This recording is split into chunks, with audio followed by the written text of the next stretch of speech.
अब मैं आपको एक किस्सा सुनाता हूँ, फिर हदीस सुनाता हूँ, फिर उधर चलता हूँ। सलवात फरमा। एक बहुत बुजुर्ग शख्सियत गुजरी है आपके यहाँ, जिनका नाम है मरहूम मुक़द्दस अर्दबीली, है ना। इनका नाम नहीं है मुक़द्दस, नाम इनका है अहमद। इनके बाप का नाम है अबू ज़र। बड़ा लतीफ़ा इनका एक है।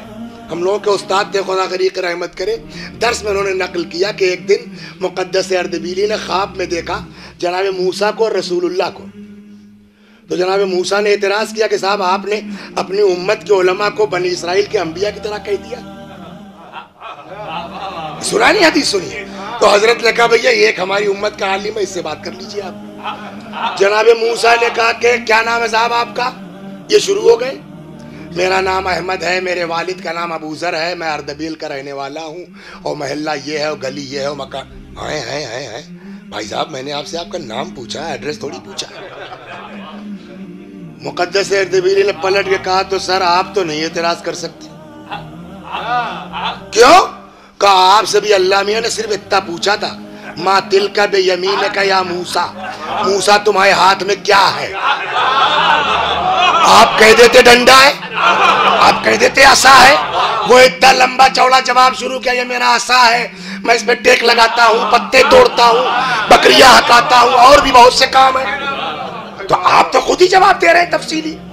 जनाब मूसा ने कहा यार तुम समझे नहीं, मैं अल्लाह से बात कर रहा था, जितनी देर मैं वे गुफ्तगू रहूंगा उतनी देर तक मेरे लिए शरफ की बात है। तो आप क्यों भूल रहे हैं कि मैं नबी खुदा से बात कर रहा हूं? जितनी देर बात करूंगा उतनी देर मेरे लिए शरफ का मकाम है। यह है मुक़द्दस। ये वो आदमी है, अल्लाह अकबर, कि जिस इंसान ने 12 इमाम की जियारत की है। सुनाऊंगा आपको, हम लोग तो जरा जरा से में उबल जाते हैं ना। इन उलमा की तारीख पढ़िए, वाकई दिल चाहता है अब मामा मामा उठा के फेंको और पैंट शर्ट पहनो, निकल लो अपना, जा कहीं दुकान खोल लो। वाकई हकीकत है, ये लिबास हम लोगों के लिए शायद दुरुस्त ना हो। क्या जवाब देंगे खुदा के यहाँ? अल्लाह। आप देखिए ऐसे बुजुर्ग कैसे गुजरे हैं। चले जा रहे थे पैदल, एक साहब आ गए, कहने लगे बैठ जाओ मेरे पीछे। घोड़ा था, जो भी सवारी थी, मेरे पीछे बैठ जाओ। बैठ गए, बातें शुरू हुई। और भाई क्या हाल है लखनऊ का, मसलन नजफ का? जी आज फला साहब बहुत उम्दा आदमी साहब। क्या जवाब उनका? कोई जवाब नहीं। फला साहब, अरे साहब क्या कहना उनका। फला साहब, जिसको जिसको पूछा गया सबकी तारीफ, वाह वाह आशा। इनके बारे ये क्या समझे कि हमको ये पहचानते होंगे? तो किसी मुसाफिर ने बैठा लिया हमको। कल करो एक साहब है आप, क्या मुक़द्दस साहब जानते हैं आप उनको? कल हाँ साहब जानते हैं, वो आदमी ठीक नहीं है। मतलब क्या साहब, उसको लोग जो नाम अहमद है, लोग उसको मुक़द्दस क्या कहने लगे? वो घमंडी हो गया, अपने को मुक़द्दस समझने लगा है। जैसे ये जुमला कहा पलटे, फरमाया मुक़द्दस जो अपने इमाम के पीछे सवारी बैठा हो, उसके अंदर ये ऐब होगा जो तुम कह रहे हो। तो समझे क्या हुआ? सवाल इस बात का है कि मुक़द्दस अर्दबीली, और सुना दे आपको सलवात दर मोहम्मद,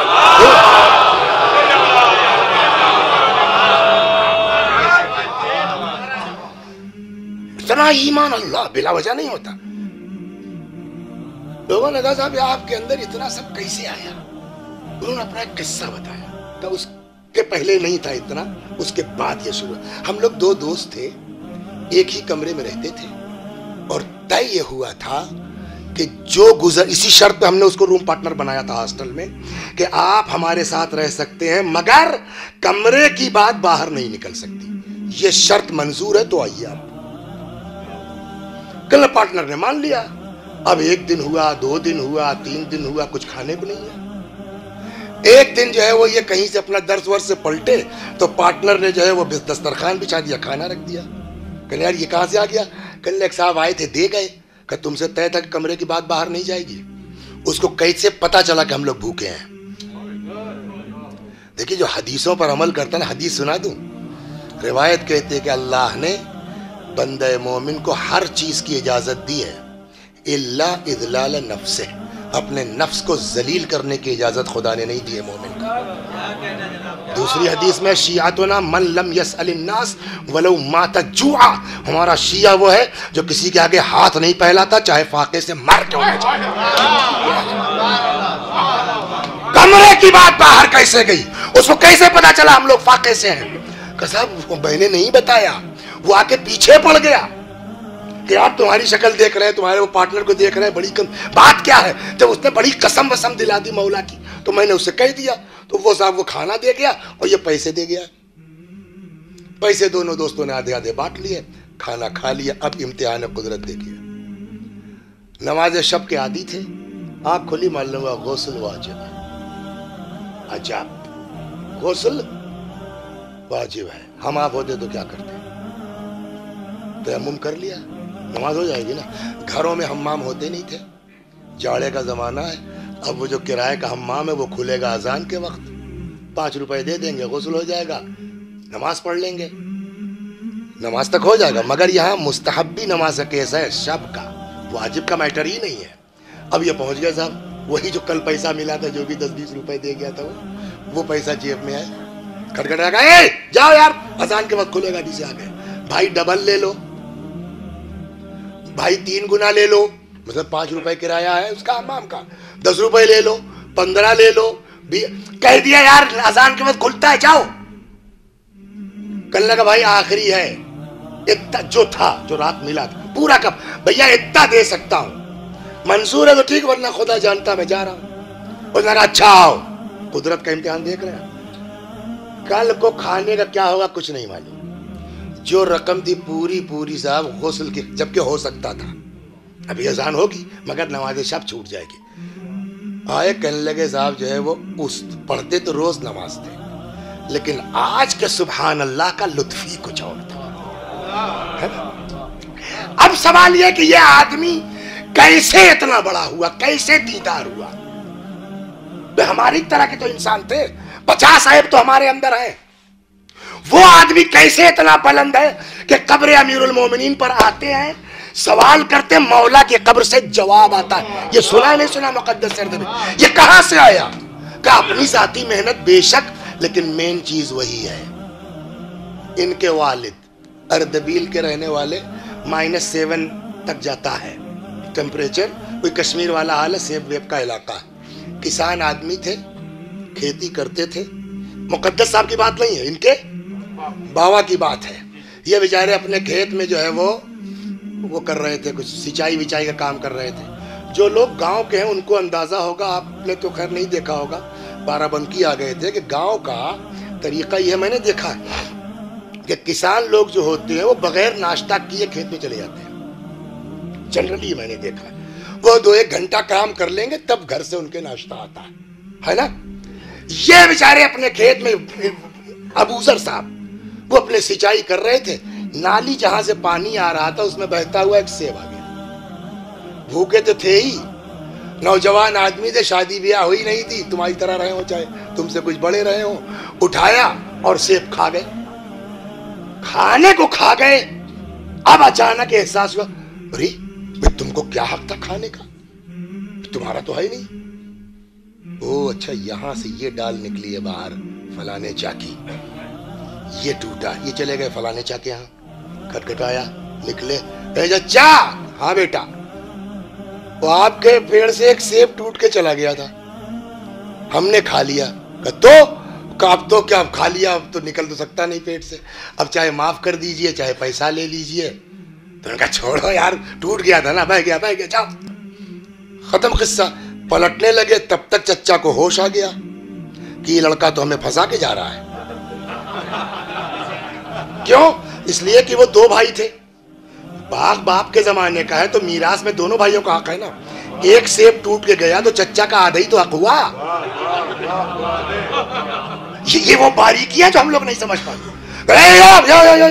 आ गए जी, कल भैया आधा सेब मेरा हक था, उसमें आधे की जिम्मेदारी, जाओ मैंने माफ किया। कल आधा का आधा भाईजान का है, भाईजान का है का, वो नजफ में रहते हैं, आलिम है, सलवात दर मोहम्मद।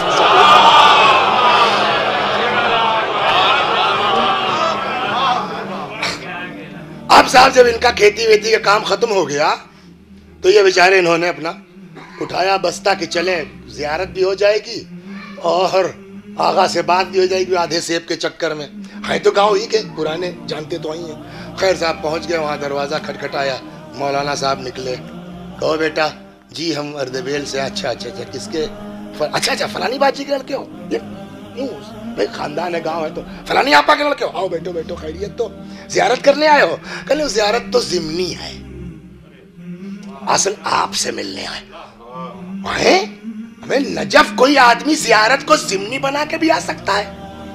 मेन मुझसे मिलने आए हो, जियारत सेकेंडरी, क्या मतलब? कल पूरा किस्सा सुना साहब, ऐसा ऐसा हुआ और आपके भाई साहब ने कहा भैया मैंने आधा खा लिया, आधा माफ किया, आधा भाईजान जाने।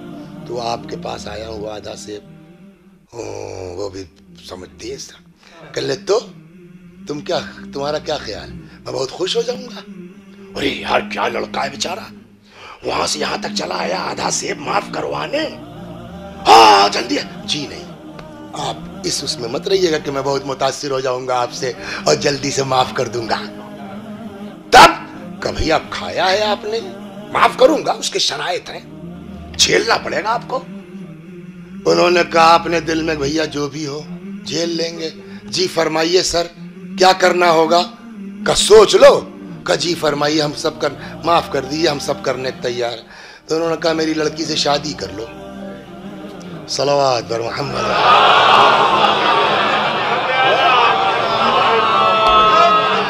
उन्होंने कहा मेरी लड़की से। अच्छा कोई भी आदमी ऐसे ही अचानक देखते ही आपसे कोई ऑफर कर दे तो आप सोचेंगे मैं क्या चक्कर है, कुछ गड़बड़ है इनके यहाँ। उन्होंने सोचा कि यार ऐसे कोई किसी से अनजान आदमी से ऐसी कहते हैं लड़की से शादी कर लो, इसका मतलब लड़की में कोई ऐब है। फिर उन्होंने सोचा कि लाख ऐब हो, कितने दिन झेलना होगा, 10 साल 5 साल 20 साल, खत्म हो जाएगा। लेकिन ये आधा सेब ये तो कब्र में फंसाएगा, सिरात पर फंसाएगा, बरज़ख पर फंसाएगा। तो ये तो ज्यादा टेंशन वाली बात है। पूरा सोचा वो करने लगे, ठीक है साहब कर लेंगे, हम शादी कर लेंगे। उनका ना समझ के बोलो, पहले गौर कर लो, हड़बड़ में नहीं। जी फरमाइए का मेरी बच्ची में ऐब है, आप समझ लीजिए उसका। तो अपने दिल में कहने लगे हम तो पहले ही समझ रहे थे, बगैर ऐब के थोड़ी फरमाएंगे आप। कहने लगे जी फरमाइए का मेरी लड़की अंधी है। क्या नाम है सर आपका? शारिक भाई, 50 एकड़ खेत दिलवाऊंगा। इकलौती लड़की है, अंधी है, थोड़ा पैर से लंगड़ी है, बोल नहीं पाती, करोगे? यूं गर्दन हिला दी साहब, कोई नहीं तैयार। तो मेरी लड़की में ऐब है, समझ लो, बूझ लो तब बाजो। बस देहाती अल्फाज बड़े वजनी होते हैं, समझिए आप, समझ लीजिए आप। तो कितना वजन है इसमें? तो उन्होंने कहा साहब हाँ फरमाइए का अंधी है, गूंगी है, और गूंगी है तो कहरी तौर पर बहरी भी है, अपाहिज है। इन्होंने सोचा कि यार ये तो बड़ा मामला टेढ़ा है, इतना टेढ़ा होता जा रहा है। फिर वही खौफ कि 10 साल 20 साल, लेकिन ये आधा सेब तो कब्र में कितने दिन फंसना। कुछ समझ में आया, जहां खौफे इलाही होता है वहां आधा सेब अजियत पहुंचाता है, जहां अल्लाह नहीं है पूरा बाग हजम कर लेते हैं।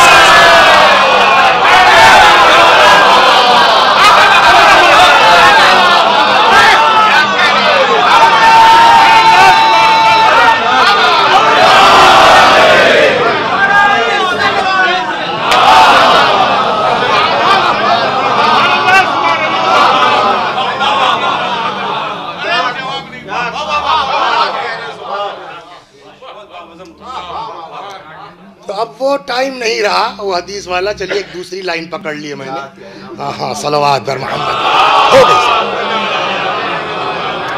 आखिर में इन्होंने फैसला कर दिया कि ठीक है साहब करूंगा, मैं शादी कर लूंगा। शादी हो गई। अब जो बीवी भाई, क्या नरगिसी आंखें हैं, तो पूरे गांव में इतनी खूबसूरत औरत नहीं आई होगी।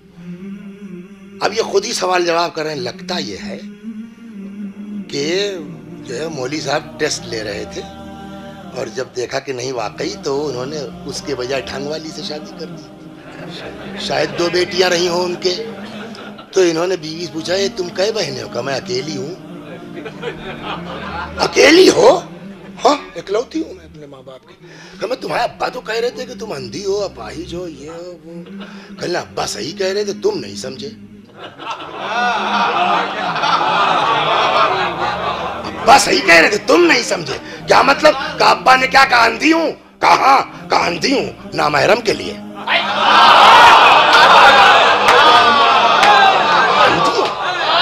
अब्बा ने क्या कहा, गूंगी बहरी हूँ, नकीबत करती हूँ, नकीबत सुनती हूँ, अपाहिज हूँ, खिलाफ शरीयत कदम घर से बाहर नहीं निकाला। तो मैंने बाप की का मतलब नहीं समझ पाए। कहने लगे मामला ये था। और जब मेरे बाप ने ये देखा कि मेरी लड़की इतनी मोमिना है, तो अब वो टेंशन में आ गए कि इसके लिए कहां से लड़का लाए ढूंढ। इनसे कहेंगे ये अपने हिसाब से बताएंगे, इनसे कहेंगे ये अपने हिसाब से बताएंगे, इनसे कहेंगे ये अपने हिसाब से। तो हर आदमी अपने ज़ौक़ के एतबार से कहेगा ना। और जाहिर सी बात, जो होगा वो कुफो नहीं हुआ हमारी बेटी का।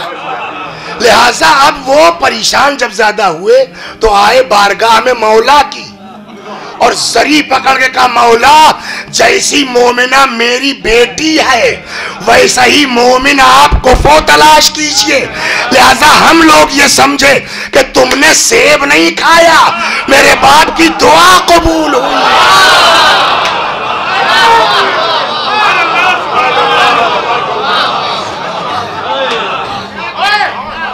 सलावत बर मोहम्मद।